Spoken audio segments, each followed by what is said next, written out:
அனைவருக்கும் வணக்கம். இன்றைய டிஎன்ஏல என்ன செய்திகள் இருக்கு அப்படின்னு சொல்லி பார்ப்போம்.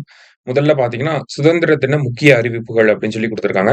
எப்பயுமே இண்டிபெண்டன்ஸ் டே அப்படின்னு சொல்லி பார்த்தீங்கன்னா, நெறைய அறிவிப்புகள நம்ம பிரதமர் வெளியிடுவாரு. அந்த வகையில இன்னைக்கு என்ன அறிவிப்புகள வெளியிட்டிருக்காரு அப்படின்னு சொல்லி பார்ப்போம். நேற்றைய இந்த சுதந்திர தின உரை அப்படிங்கிறது 103 நிமிடங்கள் நீடித்த ஒரு உரை சரிங்களா? இதுவரைக்கும் நம்ம 79 இண்டிபெண்டன்ஸ் டே ஸ்பீச்சஸ் வந்திருக்கு. இதுவரைக்கும் எந்த ஒரு ஸ்பீச்சுமே 100 மினிட்ஸ தாண்டுனது கிடையாது. இதுதான் முதல் முறையாக. என்னெல்லாம் முக்கிய அறிவிப்புகள வெளியிட்டிருக்காரு அப்படின்னு சொல்லி பார்த்தீங்கன்னா, மக்கள் தொகைய ஆய்வு செய்றதுக்கு டெமோகிராஃபிய அனலைஸ் பண்றதுக்காக ஒரு புதிய திட்டம் உருவாக்கப்படும். அதுவும் குறிப்பா எல்லை ஓரங்கள்ல ஊடுருவல்கள தடுக்கும் வகையில இந்த திட்டம் இருக்கும் அப்படிங்கிறத சொல்லியிருக்காரு. அடுத்தது தேசிய ஆழ்கடல் ஆய்வு திட்டம் அப்படின்னு சொல்லி குடுத்திருக்காங்க. நம்ம அதிக அளவுல பெட்ரோல் முதலிய இந்த கச்சா எண்ணெய வெளிநாடுகள்ல இருந்து நம்ப வாங்கிட்டு இருக்கோம் இல்லையா? அதற்காக என்ன பண்றோம் அப்டின்னா, நம்ப அதிக அளவுல டாலர்கள செலவு பண்றோம். நம்மளோட ஃபாரின் எக்ஸ்சேஞ்ச்ல ஒரு பெரிய இம்பாக்ட் அது ஏற்படுத்துது இல்லையா? அதுக்காக என்ன பண்ண போறோம் அப்டின்னா, ஆ நம்ம நம்மளோட கடல் பகுதிகள்லயே இந்த எண்ணெய் வளங்கள் இருக்கா அப்டிங்கிறத ஆய்வு செய்யறதுக்காக, தேசிய ஆழ்கடல் ஆய்வு திட்டம் அப்டிங்கிறது வகுக்க இருக்காங்க. சரியா? அடுத்ததா பார்த்தீங்கன்னா, இந்திய தயாரிப்பு சிப் அப்படின்னு சொல்லி குடுத்திருக்காங்க. செமிகண்டக்டர்கள் அப்படிங்கிற இந்த ஒரு விஷயத்துல இந்தியா இப்பதான் காலடி பதிச்சுட்டு இருக்காங்க. ஆல்ரெடி ஒரு 6 செமிகண்டக்டர் பிளான்ட் இருக்கு. அது மட்டும் இல்லாம இப்பதான் ஒரு 4 செமிகண்டக்டர் பிளான்ட் ஒடிசால 1, பஞ்சாப்ல 1, ஒடிசால 2, பஞ்சாப்ல 1, ஆந்திரால 1ன்னு கொண்டு வர போறாங்க. சரியா? இதுல தயாரிக்கப்படக்கூடிய செமிகண்டக்டர் சிப் நெறைய பயன்பாடுகளுக்கு உட்பட்டு இருக்கு. இல்லையா? அந்த செமிகண்டக்டர் சிப் அப்படிங்கிறது இந்தியாவிலேயே உருவாகக்கூடிய, இந்தியாவிலேயே தயாரித்த முதல் செமிகண்டக்டர் சிப் அப்படிங்கிறது இந்த வருஷத்தோட இறுதிக்குள்ள வந்துரும் அப்படிங்கிறத சொல்லியிருக்காங்க. அடுத்ததா 10 மடங்கு அணுசக்தி அப்படின்னு சொல்லி குடுத்திருக்காங்க. அதாவது 10 புதிய அணு உலைகள இந்தியா கொண்டு வர இருக்காங்க. இதன் மூலியமா நம்மளுடைய நியூக்ளியர் எனர்ஜி கெப்பாசிட்டி கரண்ட்ல இருந்து இன்னொரு 10 மடங்கு அதிகரிக்க போது. நம்மளோட இலக்கு பார்த்தீங்கன்னா 100 ஜிகாவாட்ட அச்சீவ் பண்ணணும் பை 2047. அதுதான் இலக்காக இருக்கு. சரியா? அடுத்தது சீர்திருத்த பணிக்குழு அப்படின்னு சொல்லி குடுத்திருக்காங்க. பொருளாதார வளர்ச்சிய விரைவுபடுத்தக்கூடிய நோக்குல 2ஆம் கட்ட வரக்கூடிய தலைமுறையினருக்கான அந்த பொருளாதார வளர்ச்சிய எடுத்துட்டு வரணும் அப்படிங்கிறதுக்காக ஒரு டாஸ்க் ஃபோர்ஸ செட்டப் பண்ண போறோம் அப்படிங்கிறத சொல்லியிருக்காங்க. அடுத்தது பிரதான் மந்திரி விக்ஷித் பாரத் ரோஸ்கர் யோஜனா அப்படிங்கிற ஒரு திட்டத்த அறிமுகப்படுத்தி இருப்பார். அந்த திட்டத்துக்கு கீழ பார்த்தீங்கன்னா, முதல் முறையா வேலைக்கு போகக்கூடிய இளைஞர்களுக்கு தனியார் நிறுவனத்துல வேலைக்கு போறாங்க அப்படின்னா, அவங்களுக்கு ரூ. 15,000 ஊக்கத்தொகை அப்படிங்கிறது, உதவித்தொகை அப்படிங்கிறது வழங்கப்படும். இந்த திட்டத்துக்காக ரூ. 1,00,000 கோடி மதிப்புல ஒரு மாபெரும் வேலைவாய்ப்பு திட்டம் அப்படிங்கிறது விக்ஷித் பாரத் ரோஸ்கர் யோஜனா அப்படின்னு சொல்லி உருவாக்கப்பட்டிருக்கு அப்படின்னு சொல்லியிருக்காரு.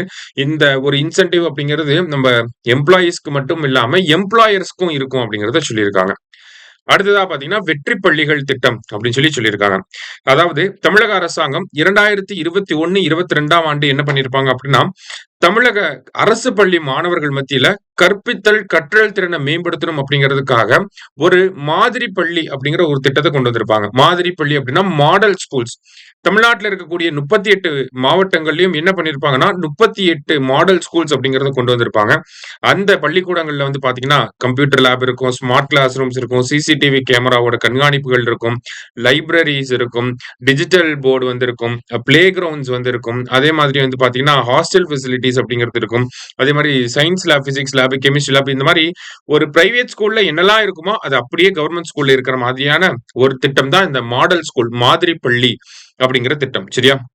சோ இந்த பள்ளியில பயின்ற நிறைய மாணவர்கள் பாத்தீங்கன்னா, ஐஐடி போன்ற உயர்ந்த கல்வி நிறுவனங்கள்ல பிளேஸ் ஆயிருக்காங்க. சரியா? கிட்டத்தட்ட கடந்த 4 ஆண்டுகள்ல பாத்தீங்கன்னா, 1878 மாணவர்கள் இந்த முதன்மையான கல்வி நிறுவனங்கள்ல சேர்ந்திருக்காங்க. அப்ப இந்த திட்டம் ஒரு வெற்றிகரமான திட்டமாக அரசாங்கத்தினால பார்க்கப்படுது.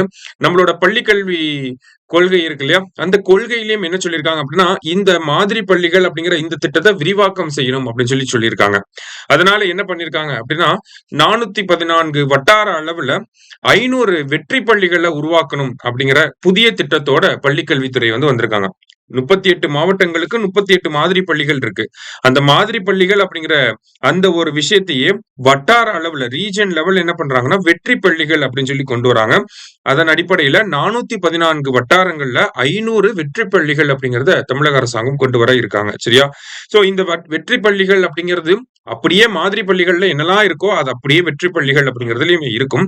அதையும் தாண்டி என்ன இருக்க போகுது அப்படின்னு சொல்லி பாத்தீங்கன்னா, ஒரே ஒரு விஷயம் மட்டும் இருக்காது. நமக்கு இந்த ஹாஸ்டல் ஃபெசிலிட்டி மட்டும் இருக்காது. உண்டு உறைவிட அந்த ஒரு வசதி மட்டும் இருக்காது. அதை தாண்டி மத்த எல்லா வசதிகளுமே இருக்க போகுது.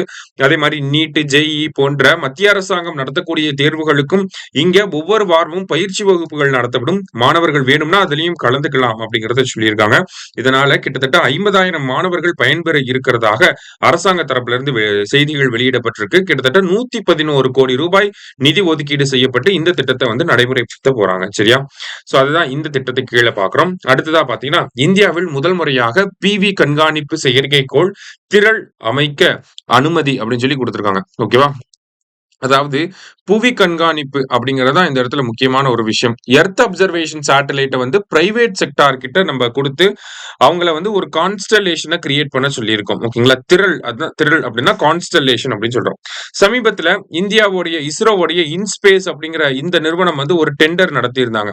அந்த டெண்டர்ல என்ன ஒரு ரெக்குயர்மெண்ட் அப்படின்னு சொல்லி பாத்தீங்கன்னா கிட்டத்தட்ட 12 செயற்கைகள் கொண்ட ஒரு கான்ஸ்டலேஷன், ஒரு திரளை வந்து உருவாக்கணும். இந்த கான்ஸ்டலேஷன் ஆஃப் சேட்டலைட்ஸ் என்ன பண்ணும் அப்படின்னா எர்த் அப்சர்வேஷன் சேட்டலைட்ஸா இருக்கணும். இதை யாரு பண்ணி தர போறாங்க அப்படிங்கிறதுக்கான ஒரு டெண்டர் நடந்துச்சு. அந்த டெண்டர்ல கடைசியா யாரை செலக்ட் பண்ணிருக்காங்க அப்படின்னா பிக்சல் ஸ்பேஸ் இந்தியா அப்படிங்கிற இந்த டீமை வந்து செலக்ட் பண்ணிருக்காங்க. ஓகேவா? பெங்களூர்ல இருக்கக்கூடிய ஒரு ஸ்பேஸ் ஸ்டார்ட் அப் தான் இவங்க மட்டும் இல்லாம இவங்களோட சேர்ந்து ஒரு 2-3 நிறுவனங்கள் சேர்ந்து தான் இதை பண்ண போறாங்க. சோ இந்த டீமை தான் வந்து இன்ஸ்பேஸ் வந்து செலக்ட் பண்ணிருக்காங்க. சோ இவங்க என்ன பண்ண போறாங்க, ஒரு 12 எர்த் அப்சர்வேஷன் சேட்டலைட்டை வந்து உருவாக்கி தர போறாங்க.